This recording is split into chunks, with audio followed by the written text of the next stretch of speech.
राजनीति, आंदोलन, किसान, करप्शन, गरीबी, इन सभी मुद्दों पर आवाज उठाएगा अब तक न्यूज इंडिया।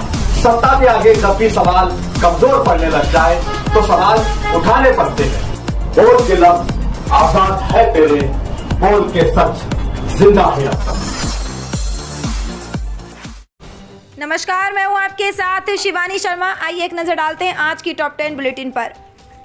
दिल्ली के लाल किले के पास हुए विस्फोट को लेकर एक और नया खुलासा। दिल्ली विस्फोट और फरीदाबाद आतंकी मॉड्यूल के बीच एक संभावित संबंध। हुंडई i20 कार को चला रहा था जिसका इस्तेमाल लाल किला मेट्रो स्टेशन के पार्किंग क्षेत्र के पास हुए विस्फोट में किया गया था, जहां 360 किलोग्राम अमोनियम नाइट्रेट जब्त। जिस कार में विस्फोट हुआ उसके सीसीटीवी फुटेज में एक मास्क पहने व्यक्ति कार चलाते हुए दिखाई दे रहा। साथ ही जांच में अब आतंकी नेटवर्क का नया और खतरनाक चेहरा, जैश ए मोहम्मद का महिला विंग। शाहीन का काम भारत में महिलाओं की भर्ती, ब्रेन वॉश और ऑपरेशन नेटवर्क तैयार करना। राहुल गांधी के वोट चोरी के आरोपों पर केंद्रीय मंत्री अर्जुन राम मेघवाल ने कहा कि वे झूठ बोलते हैं और फिर भाग जाते। ये उनकी रणनीति का हिस्सा। क्या कांग्रेस के कार्यकाल में SIR नहीं हुआ था? चुनाव आयोग मतदाता सूची को साफ सुथरा रखने की कोशिश करता। बिहार के अलावा 12 राज्यों में SIR की प्रक्रिया शुरू। उनके आरोप बेबुनियाद। राहुल गांधी का एजेंडा अलग है, लेकिन देश की जनता उसी के साथ खड़ी है जो देश का विकास कर सकता। प्रधानमंत्री नरेंद्र मोदी अपने 2 दिन के दौरे पर भूटान पहुंच चुके। दिल्ली में हुए धमाके को लेकर बड़ा संदेश दिया। वे भारी मन के साथ यहां आए हैं और दिल्ली में हुए ब्लास्ट को लेकर उनका मन दुखी है। चेतावनी दी कि साजिश करने वालों को छोड़ा नहीं जाएगा। भूटान के राजा जिग्मे खेसर नामग्येल वांगचुक के जन्मदिन समारोह में शामिल होंगे।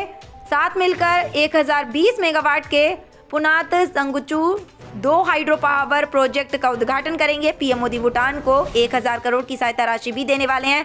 वे ग्लोबल पीस प्रेयर फेस्टिवल में भी शामिल। 12 नवंबर को पीएम मोदी भूटान के पीएम त्शेरिंग टोब्गे से मुलाकात। ऊर्जा, रेल, सड़क कनेक्टिविटी और विकास परियोजनाओं पर चर्चा और भूटान की 13वीं पंचवर्षीय योजना के सहयोग पर भी दोनों देशों के बीच बातचीत। दिल्ली धमाके के बाद कई राज्यों में मची उथल पुथल, कहीं गश्त तो कहीं रेड। हरियाणा, जम्मू कश्मीर, उत्तर प्रदेश, मध्य प्रदेश और बिहार समेत 11 राज्यों में सुरक्षा कड़ी कर दी गई और चेकिंग बढ़ा दी गई। मेट्रो स्टेशन के 2 गेट बंद कर दिए गए। लाल किले को भी 13 नवम्बर तक लोगों के लिए बंद। प्रदेश में हाई अलर्ट जारी। रोहतास जिले के नोखा विधानसभा क्षेत्र से जदयू प्रत्याशी नागेंद्र चंद्रवंशी का एक वायरल वीडियो में जदयू प्रत्याशी नागेंद्र चंद्रवंशी अपने वाहन पर जनता दल यूनाइटेड का झंडा लगाकर पूरे विधानसभा क्षेत्र में खुलेआम एक बूथ से दूसरे बूथ का चक्कर लगाते दिखाई दे रहे।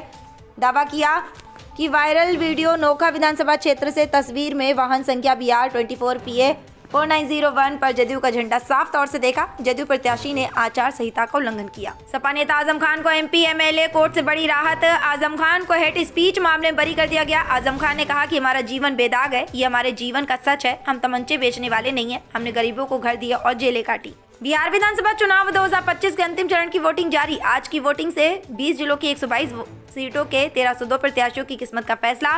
12 मंत्री भी शामिल। किशनगंज अब भी आगे। मतदान के दौरान हिरासत में 13 लोग, कानून व्यवस्था में खलल का आरोप। पाकिस्तान आतंकी घटना का शिकार। इस्लामाबाद में एक आत्मघाती हमले से 12 लोगों की मौत। बम धमाका इतना तेज कि G11 क्षेत्र के आसपास इमारतों को भारी नुकसान। धमाके वाली जगह यहां मौजूद एक कोर्ट के बिल्कुल करीब। पाकिस्तान के राष्ट्रपति आसिफ अली जरदारी ने घटना में जान गंवाने वाले लोगों के परिजनों के प्रति संवेदना व्यक्त की। दूसरी तरफ पाकिस्तान के रक्षा मंत्री ख्वाजा आसिफ ने कहा कि यह घटना सबक है। धमाके की जिम्मेदारी इशारों में अफगानिस्तान पर डालते हुए इस माहौल में काबुल के शासकों के साथ सफलतापूर्वक समझौतों की उम्मीद बेकार। सोशल मीडिया पर वायरल उनमें G11 क्षेत्र से धुएं का गुबार उठते देखा। सुरक्षा बैरियर के पास आग भी देखी। दिल्ली में हर तरफ धुआं। लगातार बढ़े प्रदूषण की वजह से अब केंद्र सरकार ने दिल्ली NCR में गैर जरूरी निर्माण कार्यों पर पाबंदी, साथ ही GRAP 3 के तहत प्रतिबंध लागू।